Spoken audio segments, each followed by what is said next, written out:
name's Scott Fromey, and welcome to the Backwoodsman Institute.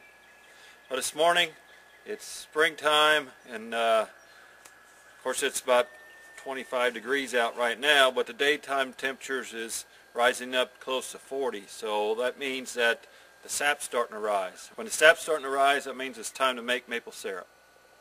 So I'm going to share with you guys a little bit of how I go about doing that. As springtime temperatures rise and the temperature starts coming up, obviously that means the sap's starting to go back up into the tree. Now, what it is the root system stores starch, and then as it makes sap and starts rising up into the trees for the trees to start budding out and making leaves, that sap is picking up that starch and have a lot of sugar is in it, and that's what's really what you're after, is the sugar in the sap.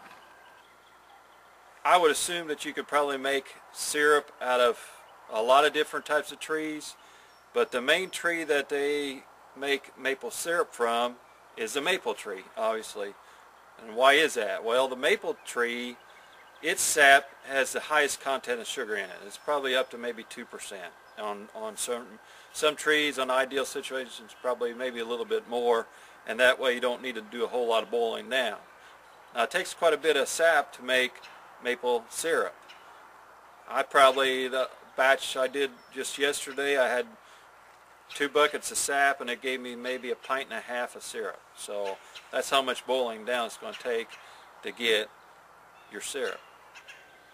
Now, as far as the actual maple trees, what kind of maple tree? Well, you can probably make it out of any different type of maple tree, but the one that contains the most, or the one type of maple tree that has the most sugar content is the hard maple, and henceforth the name is actually sugar maple for that. What I did is I just went around just for my own personal use. I don't do it that much. I don't have a lot of time to invest in boiling it down a lot of times, because with working and the weekends, and here I am on a weekend and it's early in the morning, and I'm trying to get some sap boiled down.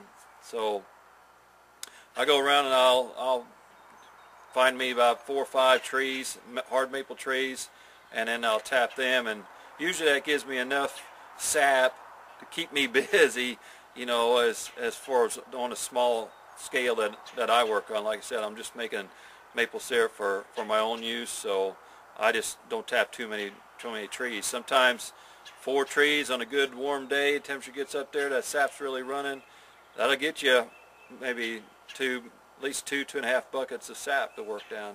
Today, probably all over the 4 taps that I made, I'll probably get maybe a bucket and a half of sap out of there. Some days it's more, some days it's less. This morning, like I said, it's about 25 degrees out. Some of the sap's got ice in the bucket, so as it, you know, it's supposed to get pretty close to almost 50 today, so I imagine as the temperature is rising, you're pretty close there, it's going to be running pretty good. I want to go ahead and go show you kind of how I go about tapping a tree and some stuff I use. So my equipment's kind of crude. I kind of, you know, makeshift it myself. You don't need nothing fancy. It's just a matter of trying to collect the sap. So like I said, I'll go ahead and show you kind of what I made to take care of that. Okay, if you look here, like I said, I just got a food grade plastic bucket with a screw hook holding the bucket up to the tree, and I took a piece of pipe and then going into the bucket, and then my lid for the bucket, I cut a notch in it where it slides over the pipe in, and the lid is to keep a lot of the dirt out of there. I mean, you're not going to keep it all out of there, but bark and stuff falls on there, and as the temperature warms up a little bit, you're going to find that you're going to have little bugs and stuff floating, getting down into the sap. So let me take this down here and kind of show it piece by piece here.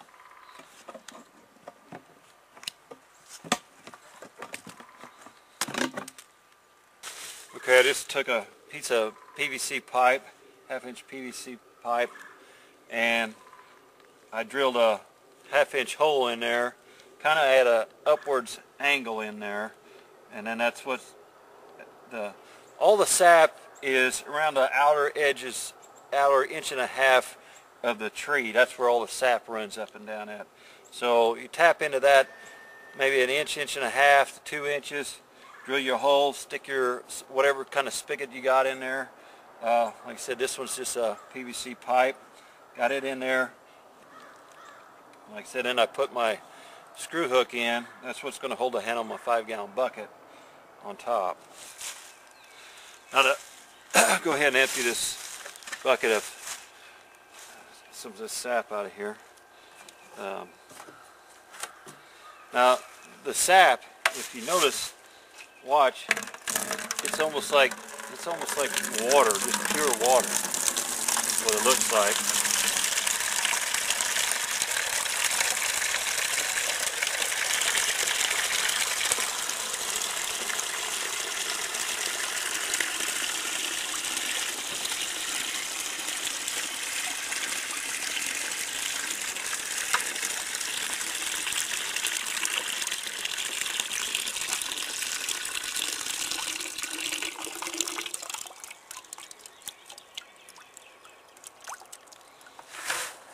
Kind of here's some of the ice that's in there. It's really here, like I said, it's almost just looks like pure water, but that's the sap.